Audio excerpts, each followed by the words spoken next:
on est le 27 février, il est très exactement 11h57 et comme vous avez pu le constater dans la plupart de mes vidéos, je suis de plus en plus vénère, à juste titre. Alors aujourd'hui, pour la première fois, je vais déroger à une de mes règles les plus fondamentales, à savoir que pour une fois, je vais utiliser une formulation négative. Alors c'est vrai que d'habitude je vous propose des actions concrètes et applicables au quotidien et aujourd'hui je vais d'abord devoir dans un premier temps attirer votre attention sur ce qui ne va pas. Et ceci pour une raison simple, c'est que je vais d'abord devoir dans un premier temps vous faire prendre conscience directement des conséquences de nos comportements à nous tous et à toutes. Alors attention, loin de moi l'envie de vous culpabiliser, j'ai plutôt envie de vous responsabiliser. Vous savez à quel point je vous aime et en général je suis dans une démarche assez bienveillante, mais je pense que pour le coup il est de mon devoir de nous mettre face à nos responsabilités et je m'inclus dedans parce que je n'ai pas la prétention de faire beaucoup mieux que vous en la matière. Et donc pour ce faire je pense que je vais devoir traiter le sujet en 3 vidéos. Donc la première, celle-ci sera déjà là pour poser un constat et je préfère vous le dire tout de suite, ça va saigner des fesses. Dans la seconde, je serai accompagnée d'un invité avec qui nous proposerons une ébauche de solutions aux problèmes posés à l'échelle collective. Et pour la troisième, je réinterviendrai sans doute seule pour vous proposer des ébauches de solutions aux problèmes qui surviennent à échelle individuelle. Mais tout d'abord, pour bien me faire comprendre, je vais vous familiariser avec un concept bâtard qui fait de nous des victimes perpétuelles de notre vie. J'ai nommé la résignation apprise. Alors, résignation apprise. Comme d'habitude, je suis allée chercher les définitions. Il s'agit d'un état psychologique résultat d'un apprentissage dans lequel le sujet fait l'expérience de son absence de maîtrise sur les événements survenant dans son environnement. Cette expérience tendrait à l'adoption par le sujet, animal ou humain, d'une attitude résignée ou passive. Cette impuissance est apprise car elle se généralise même aux classes de situations dans lesquelles l'action du sujet aurait pu être efficace. En clair, si depuis tout petit vous êtes à chaque fois confronté à des situations où vous n'y pouvez rien, une fois plus grand, vous ne savez même plus détecter les situations où vous avez un champ d'action possible. Ensuite, je lis, l'impuissance acquise peut contribuer à une faible santé à la suite de l'image que se donnent les individus sur eux-mêmes.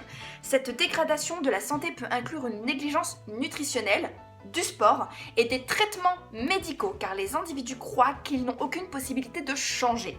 Plus les individus perçoivent des événements incontrôlables et imprévisibles et plus le stress est intense et moins l'espérance de changer quelque chose de leur vie peut être perçue. Je suis beaucoup trop grave pour cette émission. If it was you and me against the world,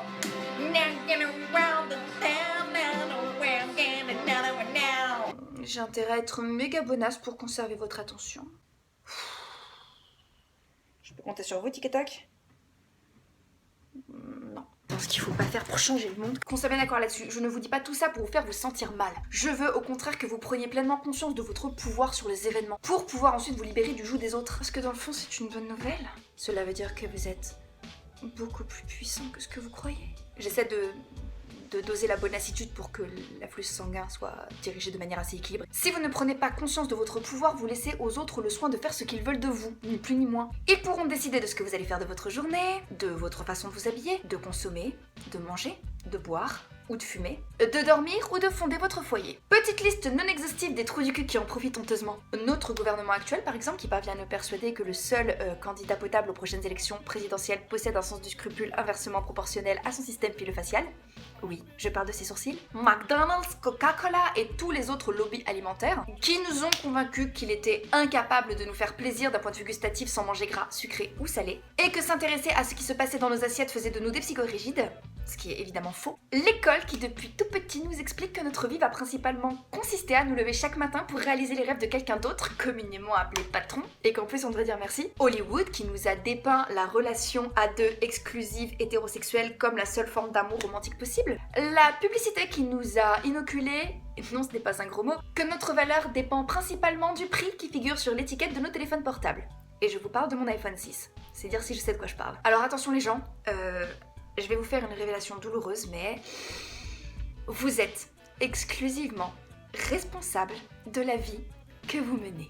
Et en dehors des modèles conventionnels que l'on nous propose, il existe une infinité d'autres choix que l'on ne nous propose pas et que l'on ne connaît pas et qui nous rendraient sans doute beaucoup plus heureux. Alors, je sais que l'idée d'être pleinement responsable de son existence peut être terriblement angoissante, mais les conséquences de la résignation acquise sont tellement graves, à titre individuel et collectif. On ingère la merde que l'on nous propose, du coup on tombe malade. On bugle sur nos politiques entre nous, bien planqués dans nos salons, mais on continue à voter pour eux en attendant la prochaine bonne douille qu'ils vont nous foutre dans le cul. Et je sais pas pour vous, mais à titre perso, moi c'est full, y a plus la place. On fait le don de ce que nous avons de plus précieux, à savoir notre temps, à une boîte qui, elle, nous considère comme des pions interchangeables. Et une fois arrivé à la soixantaine, on pleurniche sur une retraite qui nous laisse à peine de quoi nous acheter une boîte de raviolis et éventuellement des vacances annuelles à Dunkerque. On renouvelle notre matériel électronique chaque année, sous prétexte que c'est la classe de rester à la pointe de la nouveauté, tout en se demandant où est passée notre thune à la fin de l'année. Donc la résignation apprise nous muselle depuis tout petit pour finalement nous laisser vieux, pauvres et malades.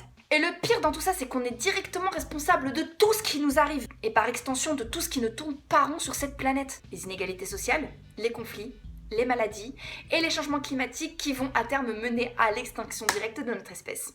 Merci. Je ne sais pas vous, mais cette perspective me fait beaucoup plus peur que celle de poser ma lettre de démission ou d'arrêter définitivement de bouffer chez McDonald's. Le problème, c'est qu'après une grosse journée composée de 2 heures de RER, une pause déj riche en cholestérol, 53 mails non lus et 2 réunions branlage de nouilles, on n'a qu'une envie, c'est d'ouvrir un sachet de chips devant Hanouna. Et en la matière, je ne vais pas me poser en donneuse de leçons parce que je ne suis pas forcément beaucoup mieux que vous. Maintenant, je suis vraiment désolée de terminer sur un constat aussi dégueulasse, mais aujourd'hui je vais vous laisser avec cette évidence qu'il est parfois bon de répéter. Vos actes, même ceux qui, dans un premier temps, paraissent les plus anodins, ont des conséquences sur vous et les autres. Voilà, bisous. Donc ce que je vous propose, c'est de terminer cette vidéo là-dessus, de réfléchir et nous nous retrouvons dimanche pour le 2e volet de cette série. Avec un invité qui me fera très plaisir de recevoir et n'oubliez jamais en attendant que si une petite quiche comme moi y arrive, vous pourrez y arriver. Donc maintenant, c'est à vous de jouer.